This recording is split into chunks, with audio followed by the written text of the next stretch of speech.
Hi, అందరికీ నమస్కారం. నేను మన తల్లిదండ్రులు పడుతున్న బాధలు, కష్టాలు మీకు తెలియపరచాలనుకుంటున్నాను. బేసిక్‌గా యూత్‌కి. ఎందుకంటే ఈ మధ్య కాలంలోనే తిమ్మాపురం గ్రామంలో అనేక యాక్సిడెంట్‌లకు గురవుతున్నారు.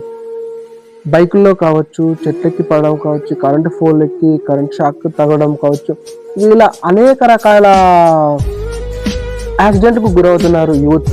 దయచేసి మీ తల్లిదండ్రులు ఒక ఆర్థిక స్తోమతని, ఆర్థిక స్థితిగతులని, వాళ్ళు పడుతున్న కష్టాలని మరియు వాళ్ళ పడే బాధని మీరు ఖచ్చితంగా గుర్తుంచుకోండి. మీరు వెళ్ళిన చోట మీరు ఎక్కడికైతే వెళ్తారో ఫర్ సపోజ్ జర్నీ కావచ్చు, లేదంటే ఫ్రెండ్స్‌తో ఎక్కడైనా కలిసిపోవచ్చు.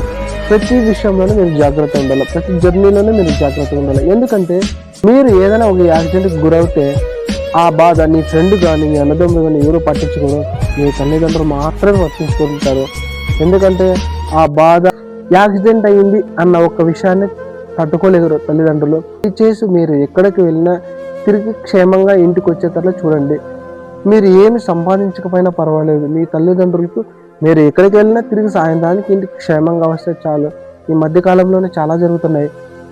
తల్లిదండ్రుల బాధలు చూడలేము, సమయానికి డబ్బు ఉండదు, మీరు హాస్పిటల్లో ఉంటారు, ఏం చేయాలో తెలియని పరిస్థితుల్లోన అప్పటికప్పుడు డబ్బు దొరకాలన్నా కష్టము. కానీ జాగ్రత్తగా ఉండండి. దయచేసి మీరు అర్థం చేసుకోగలరు. జాగ్రత్తగా ఉండండి. యూత్ చాలా బైక్లు స్పీడ్గా తోలడం కానీ, తర్వాత మందు తాగడం కానీ, ఈ రెండు మానుకుంటే చాలా బాగుంటుంది మీ లైఫ్. ఇంకా చాలా ఉంది. మీరు ఒక మంచి జాబు లేదా మంచి పని చేసి తల్లిదండ్రులు సాకండి. దయచేసి అమ్మా నాన్నలు బాగా చూసుకుంటారని ఆశిస్తున్నా.